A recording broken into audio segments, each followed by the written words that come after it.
پاکستان ہمیشہ جب بھی کوئی ہم نے دیکھا کہ ایونٹ ہوتا ہے, کچھ بھی ہوتا ہے, کابینہ کا اجلاس ہو, غزہ کا بھی ذکر ہوتا ہے, اور آج پرائم منسٹر صاحب نے جو انہوں نے بتایا کہ پاکستان کا کیا رول تھا ایران اسرائیل تنازع میں, اور اس میں انہوں نے خطاب کیا کابینہ سے, بتایا جس طرح فیلڈ مارشل عاصم منیر گئے ہیں وہاں, پھر جو گفتگو ہوئی پاکستان نے, اس کے بعد پھر ان کی یعنی راکچی جو ہیں وزیر خارجہ استنبول میں, ان سے بڑی طویل ملاقات ہوئی. تو پاکستان نے پوری کوشش کی ہے کہ معاملے کو سنبھالا جائے, اور الحمدللہ معاملہ جو ہے سنبھالا گیا ہے اور جنگ جو ہے بند ہوئی ہے. بالکل. وزرائے دفاع سر یہ پہنچے چین کے شہر چنگڈاؤ, وہاں پر جو ہے ہاں جی آرگنائزیشن کے اجلاس میں ایگزیکٹلی وہاں پر جو ہے وہ بھارت کی سبکی ہوئی ہے. یعنی بھارت جو اپنی مضموم کوششیں کر رہا تھا کہ کسی طرح پہلگام واقعے کو جو ہے وہ اس کا حصہ بنایا جائے, وہاں پر بلوچستان سے متعلق تو جو وہاں دہشت گردی ہو رہی ہے اس کو حصہ بنایا گیا, لیکن بعد میں جب انہوں نے دیکھا راجناتھ سنگھ نے کہ جی اس میں تو پہلگام کا کوئی ذکر ہی نہیں ہے, انہوں نے دستخط کرنے سے اس کے اعلامیے پر انکار کر دیا. ان کو اس میں آئسولیٹ ہوا نا, خواجہ آصف وہاں گئے تھے وزیر دفاع کے طور پر, جی ہاں, اور انہوں نے باقی سب جو ملک تھے وہ پاکستان کے ساتھ کھڑے ہوئے اور انڈیا کے موقف کی تائید نہیں کی. انڈیا کو غور کرنا چاہیے, ایک اس کے لیے ایک تھپڑ لگا ہے اس کو زوردار, اور پاکستان کا موقف جو ہے اس کو تسلیم کیا گیا ہے. اور پاکستان کا موقف کیا ہے کہ آئیے دہشت گردی کا خاتمہ مل کر کرتے ہیں, مشترکہ پلیٹ فارم بنا لیتے ہیں, تحقیقات کرتے ہیں, سزائیں دیتے ہیں, آپ ثبوت لے کے آئیں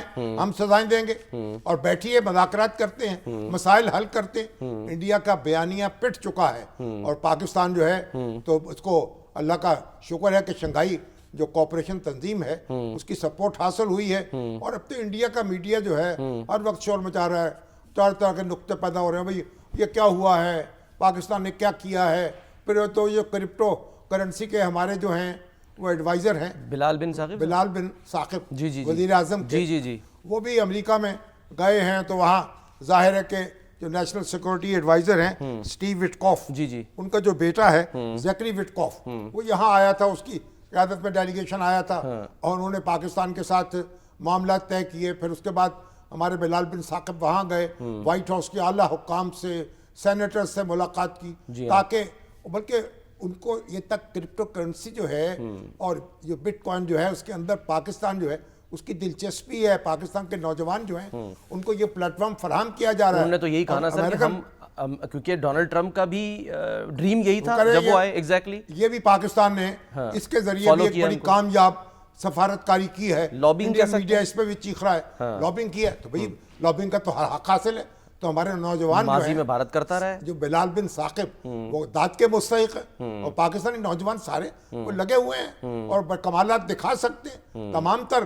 یعنی مشکلات کے باوجود پاکستان جو ہے یہ جو انفارمیشن ٹیکنالوجی ہے اس کی دنیا میں ایک انقلاب برپا کر سکتا ہے, اور کہاں سے کہاں اس کے بچے کام کر رہے ہیں. تو اس میں کرپٹو کرنسی میں اور بٹ کوائن میں بھی ایک بڑی وسیع دنیا ہے. اور بلال کا کہنا یہ ہے کہ ہم یہ پلیٹ فارم جو ہے پاکستان کی موجودگی اس پہ ہوگی, اس میز پر, اور پاکستان کا شیئر اس کو ملے گا, اس کے نوجوان اس کی تیاری کر رہے ہیں. تو بھارت بولتا رہے کہ جی ہم اس کو رشوت کے طور پہ استعمال کر رہے ہیں, بھارت کو نقصان پہنچے گا. بھارت کو ایران میں بھارت بے نقاب ہو چکا ہے. بھارت جو ہے اس کے جو سرگرمیاں کر رہا تھا جو بلوچستان میں لگی ہوئی تھی اس کو رکاوٹ پڑ چکی ہے.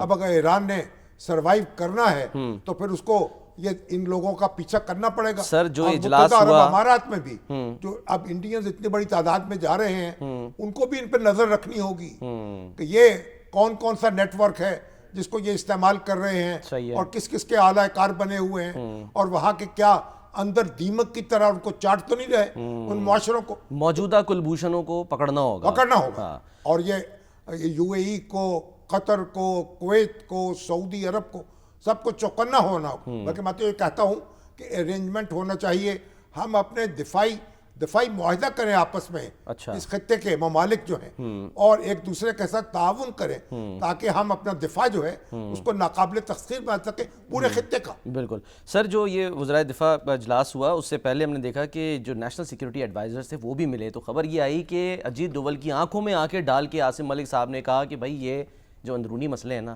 اس کو آپ یعنی کہ ہم پر نہ تھوپنے کی کوشش کریں. نیشنل سیکورٹی ایڈوائزر تو بڑے ڈھنگ کے آدمی ہیں, جنرل عاصم ملک جو ہیں, لیفٹیننٹ جنرل عاصم ملک, جنرل غلام محمد کے بیٹے, ISI چیف بھی, بڑے ہمارے قابل فخر ثبوت ہیں, بڑی پرفارم کیا انہوں نے. اور ظاہر ہے کہ اگر پاکستان تو امن کا پیغامبر ہے، انڈیا ہمارے ساتھ بات کرے، آئیے امن قائم کریں، پرامن فضا ہو، پرامن جنوبی ایشیا ہو، اور ملک جو ہے آگے بڑھے اور ترقی کریں، اپنے مسائل پر قابو پائیں. ہم کوئی جنگ کے پیغامبر نہیں ہیں. اندرونی مسائل سر بے شمار ہیں ظاہر ہے، لیکن وہ اشارہ جس طرف کر رہے ہیں کہ جو بھی ہم رپورٹ بھی دیکھی، انڈیا کے مسائل تو بہت زیادہ ہیں ہم سے.